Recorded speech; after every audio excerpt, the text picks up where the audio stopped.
for the moment. I didn't realize how tired I was getting. Everyone else did. We even told you. I know. I'd say it's nice to have a chance to just breathe, but it feels like there's still so much to do. I swear I've been talking to diplomats since the second Orlov hit the floor. Guess we made our bed with all our talk of rebuilding. Time to lie in it. Or alternatively, we can lie here, in the shade. Huh. Good idea. I should have thought about that. That's why I'm the brains of the operation. Ah, there you are. Hiding from your adoring fans, then? Take my advice, just send them to Irving. He lives for this kind of thing. They'll have to get in line. He's even busier than we are. Was it the same way for you after the Empyrean War? Oh, not really. I was too young for the diplomats. It was the magical elite that wanted to make my acquaintance. You can imagine I was less than thrilled. What child wants to spend their days with a bunch of stodgy old wizards? And now you're one of them. Must feel terrible. I'm not that old. I'm not even 40 yet. Speaking of the magical elite, you haven't changed your mind yet, have you? No, I'm afraid not. As much as I'll miss you two, my talents are needed in Cosmere. It's too important. You should write letters. It might help Reardon learn how to read. I'm sorry. I forgot. For a moment. Oh, Gwen. This place doesn't really feel the same without him. I keep expecting to hear his laugh echoing down the hall. It's not an easy thing to live with. I'm sorry, both of you. No, I'm sorry. I shouldn't... He wouldn't want us to sit around moping about it. It's just, it sneaks up on me sometimes, you know? I should just probably get some actual sleep in a real bed for once. It'll, be a nice change of pace. All right. Good night, Gwen. Good night, Arthur. Oh, Father, you're still awake? I am. You look like crap. Shouldn't you be getting some sleep? Funny to hear that coming from you. Guess being a busybody runs in the family. That and, you know, the hair. Yeah, that too. How are you holding up? I'm not really sure yet. Been putting one foot in front of the other just fine, but everything feels different. War does that to you. War and loss and time. And usually you don't feel yourself changing. So when it comes fast, it's dizzying. I don't know. It doesn't feel like I've changed. It's here, Caliban. Or no, it's Varroa. Looking down across it all, there's so many memories. And so many of them are bad. It's a struggle to hold on to the good. But I have to, don't I? If I let go of the good times, then is there even anything left? But worse, I don't know if I can ever make better memories again. It feels like the good times are behind me now, for good. I mean, is it even possible for us to live a normal life? Is it even right? Because I keep wishing I could take it all back.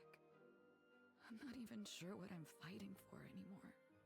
Gwen, earlier today, I had a historian come up to me asking about you. Oh, really? And what did this historian want? He wanted my opinion on what title he should call you by. Commander of the Order, or other such obvious things. But that wasn't all. Liberator of Varroa? Bane of Asvarel? Death's Bane, Hope Bringer, the second hero of Terrazale. He come up with those himself? If not, he'd better hire new help. But do you see, Gwyn? That man, he believed those titles. All of them. And for so many people, you are the good worth holding on to. You are the good memories. You keep them moving forward. And maybe you're right, and you didn't change. Maybe this was always who you were. Maybe you just didn't notice the signs. But everyone around you finally sees what I've always seen in you. A hero. Somebody above all of this.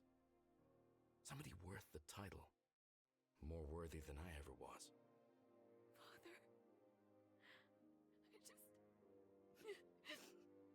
I miss him so much. I know, honey. I know. And I know your brother would be proud to see you now.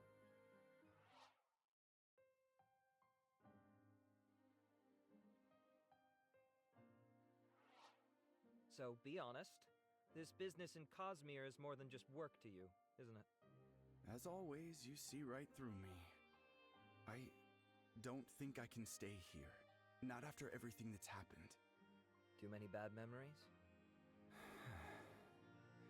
I'm a very, very powerful man, Arthur. Not the kind of power a throne can grant you. Real power. It terrifies me. You saw it yourself, how much my powers were relied on to see this war to its end. It was a good cause. However... I understand. You don't want to be turned into a weapon. Something like that. In Cosmere, for all the politicking and manipulation of the academics there, I was just another scholar.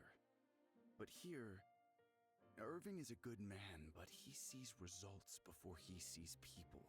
And my results are well documented. Getting away from all that, living my life as a man, not as a weapon, that's why I have to leave. Then, I guess I hope that goes well for you. We could all do with a little peace of mind these days. Indeed. I should begin packing. The sooner I leave, the fewer meetings I'll have to sit through. If you'll excuse me.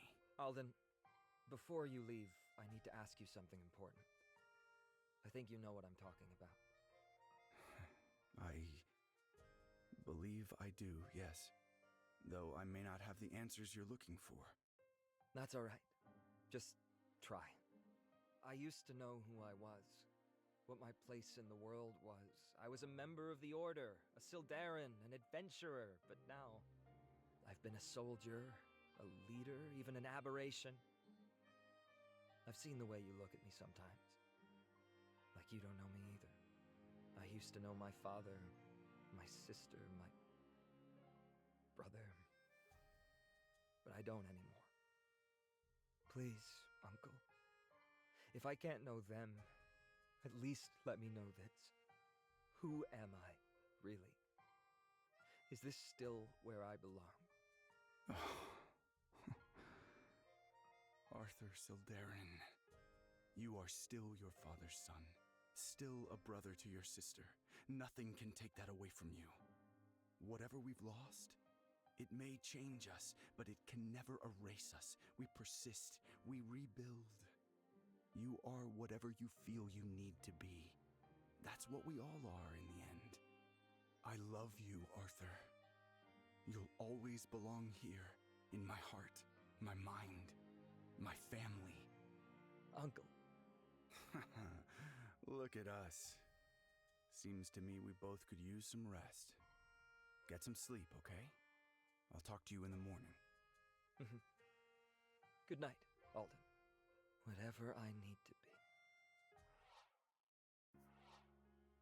With the war behind them, Gritania began the long road towards restoration, guided by her allies and what remained of her leadership. However, in the wake of the war, supplies were scarce. Still, the nation stood strong. When the Sylvans emerged from the ruins of their home, Queen Zanille at their head, it was Gritania who met them. Many were those who were saved by the Sylvans in the early days of the war, and so were the former tensions between them washed away as the two peoples became inseparable. The lords of Gritania were the last to accept this new partnership, but pressure from their people and from Lord Carlisle, whose encounter with the Order had given him new perspective, convinced them to make the alliance official. Together, the restorations of both their nations proceeded apace. Carlisle's Gritania was set to become a land of connection, its many trade routes not just signs of wealth, but of unity. While his people had little love for him, he earned the respect of his political peers and wielded his gifts ever in service to his homeland. Opportunists and bandits plagued the ailing countryside, but stories abounded of a wandering stranger, garbed in obscuring robes, who wielded both blade and prayer. Those who claim to have met her remember her by her one-armed stance, and that when she spoke, it was as if Izin himself guided her words. To the east, the elves of the Weald began a different reconstruction effort, fraught with hardships of their own. With much of the forest destroyed, the Sylvan people found themselves fearing for their future. Some chose to retreat to what small pockets of the Weald had survived. Others simply left, in search of a new home. Most, however, rallied to the words of Zanil, who preached a new vision of the future, one where the Sylvans could call all of Varroa their home and build a new Weald. Guiding her on her mission was Kamari, whose steely pragmatism served to temper the ambitious youth's wilder tendencies. However, as work began on restoring the forest to its former glory, he vanished without a trace. Speculation abounded as to his whereabouts, but Zanil never seemed bothered. She would tell all who asked that, whatever his reasons, he would never leave the Weald without cause. Meanwhile, to the west, Naja looked to their own future. With the loss of their navy, the wheel of Najan trade ceased to turn, throwing much of Hao Fen into chaos. As its leaders searched for solutions, however, its people outside the city took another tack. First, it was only a few stray wanderers, journeying to Gritania to offer a prayer for the fallen. Then it was groups, come to lend a helping hand. Then caravans, offering goods straight from where they were grown. No coin ever exchanged hands, nor was anything asked of those who accepted their aid. When asked why, the Najans would speak only of tides and look longingly out to sea, perhaps wondering if their old friend was watching over them even now. While Naja escaped from the war almost untouched, Miradar found its worst scars were born of their own hand. With King Imran deposed, the people looked to their archbishop to guide them. Munir, emboldened by the words of the Sildarans, proved an inspiring leader, capable not only of mending the wounds left by the war, but also the rifts between his people. While the road ahead looks rocky, the Mirrodin people remain bright-eyed and hopeful. The rest of Varroa, uninvolved as they were in the war, continued about business as usual. However, there was a palpable feeling in the air, all across the land. The feeling that a time of great change was upon them all, that this war was but the first of many upheavals, that Varroa, or perhaps all of Terrazale, was turning a new page, as one era ended and another began, an era many hoped of heroes. For many heroes were born or reborn in the fires of this war. Beneath the Order's banner they assembled, a new generation of names for the history books. As the curtain fell upon their battle, they too found their work had only just begun. Saxon, returning home to Haven, received a hero's welcome. However, behind each smiling face, he saw the scowls that had so characterized his life before the Order. It didn't take long for Saxon to leave again, returning to Caliban, returning home. Cassandra stayed with the Order, devoting herself to caring for those who had been left permanently injured by the war in Britannia. Still as private as ever, she would often mourn in silence for the patients she lost, praying that each would be the last. Feeling an obligation to help her former homeland, Valeria got involved in rebuilding Azvarel. She found her assistance was met with hostility more often than not, but she pushed on regardless, winning over her detractors with her boundless enthusiasm and considerable competence. Upon his return to Caliban, Benji dodged the excited crowds to do something no Benji had ever done before.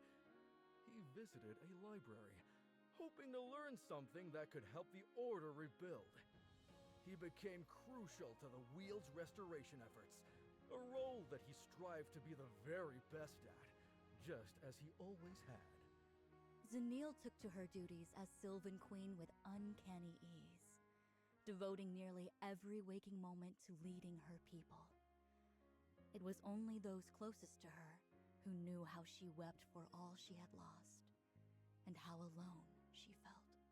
Drowning in unfathomable grief, and bereft of a target for his rage, Kamari disappeared from Varroa. He hardly told a soul of his intentions, but what few he confided in knew only that he was searching for something. Something he had spent all his life searching for. With the war over, Zuhair did as he always had. He wandered. His nearly bottomless well of optimism brought a ray of hope to many a hopeless soul. While he would love to tell you he did this only to see them smile, he was always quick to point out his empty coin pouch, and would often share meals with those too unfortunate to pay him. Shocking everybody, Eve requested a permanent place within the Order upon the war's end. Her idea of justice had been shaken by all she had seen, but she knew she had never been better equipped to carry it out than she was now.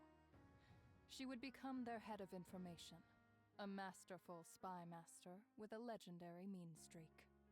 Hauron went home to his people, with the intent to become their chieftain once again.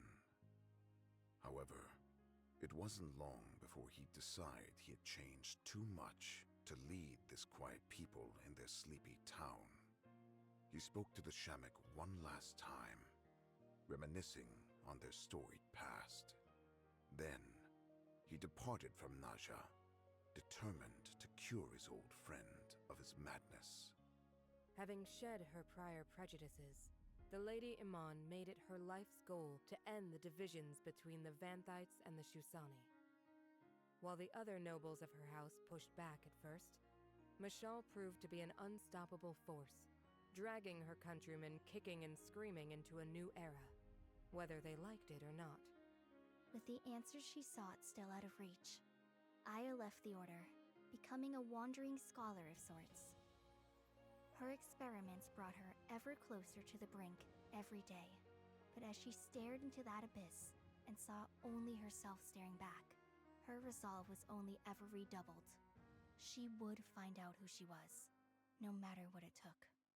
With his debt to the Order repaid, and his mission to Varroa seemingly a failure, Tusk, nonetheless, made the journey overseas with his spirits high.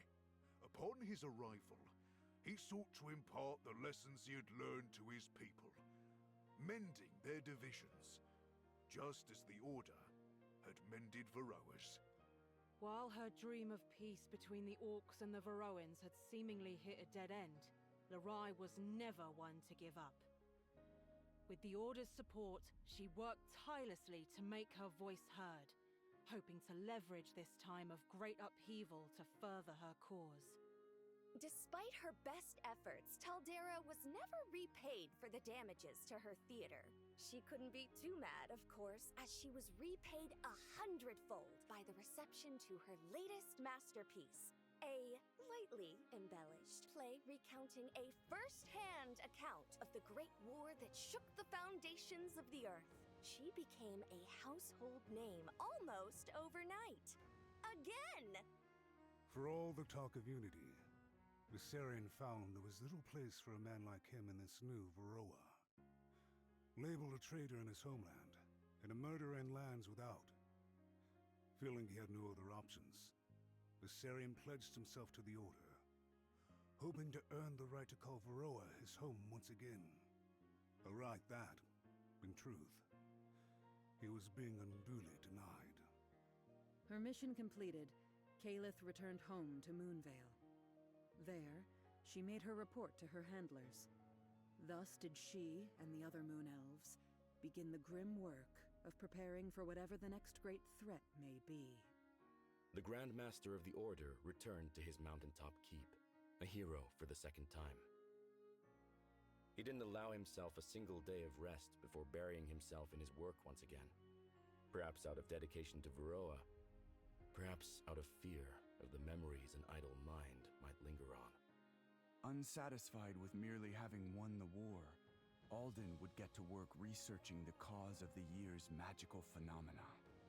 He dared not tell a soul, but he breathed a sigh of relief upon escaping from Caliban's long shadow, feeling as though he had finally escaped the specter of war that had clung to him so tightly for so long.